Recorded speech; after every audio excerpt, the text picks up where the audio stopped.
a cat. No, it's not. Necromorphs, beware! Humans aboard the Ishimura are trying to kill you. Hide all the ammo you can in your hands and bellies. Now, it may give you a yellow belly, but no repercussions have been reported. Pukers plie? The Necromorph Ballet Company has opened their new production, The Plan Nutcracker Suite. The production has received its first positive review since its graceless production of Swan Lake. A word to all necromorphs. If you see any humans around, please let them know that the marker is just a big highlighter pen. Then eat them. Beauties in the eye on your shoulder. Necroplasty now available for all necromorphs. Trim your excess tentacles before summer is gone and go from necromorph to necroless. And this is Super Scope News.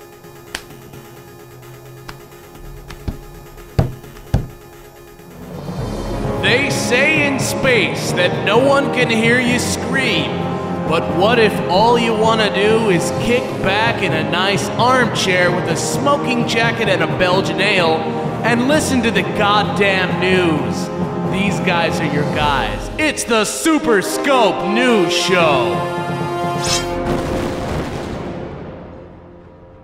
Good evening, pukers and brutes. I'm Frazier. And I lost my hat. Tonight's top story, we take a look at the charming rags to riches story of one of our very own.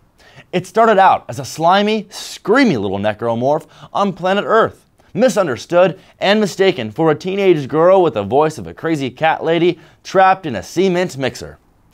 So beautiful. As it worked day in and day out to express its artistic endeavors, it would soon become one of the most iconic rock and roll voices to ever be heard on planet Earth. Little did the Earthlings know that this little vocalist wasn't a skinny, shaved, bandana-wearing humanoid, but a righteous, rebellious, rock and rollin' necromorph preaching the word of our way of life, setting the tone for the necromorph revolution. Today, we salute you, Guns N' Roses lead doucher, Axl Rose.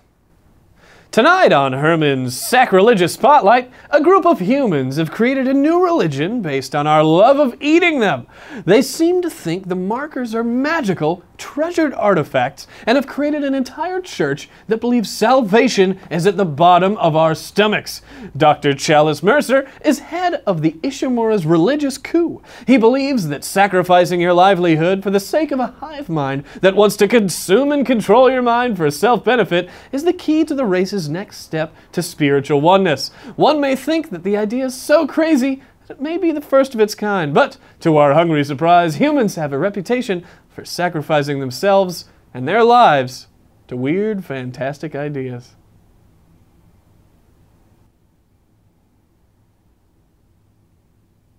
For our last story, we have field reporter, the good, the bad, the ugly, Andrew Campbell, on his first date with the new dating app for single necromorphs, Necrophilia. So, Andrew, how goes the pursuit of necromance? Any chance somebody's gonna necrophilia tonight?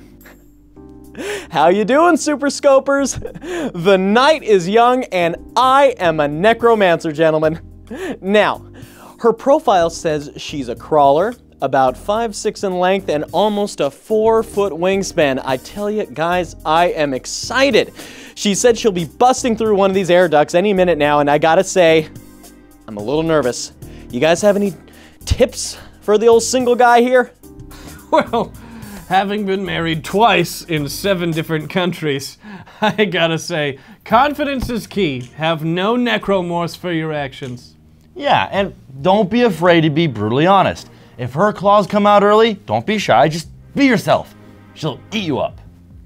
She did say those exact words. Oh, I'm so happy. Guys, I think I may have found the one. I really feel like she's the necromorph that will be right beside me on my deathbed. Okay, guys, she's here. I'll be back later with all the post-date details. I'm so excited. Back to you guys.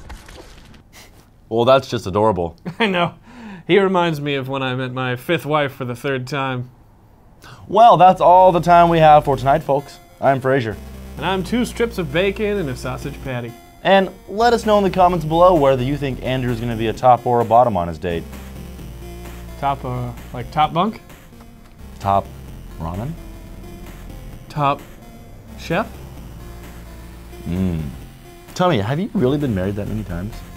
I've never been married. But you just said you were married 5, 6, 7 times? So you lied to our audience. I think you owe them an apology. I always lie to our audience. Oh. Well, at least you're consistent with it. Hell yeah.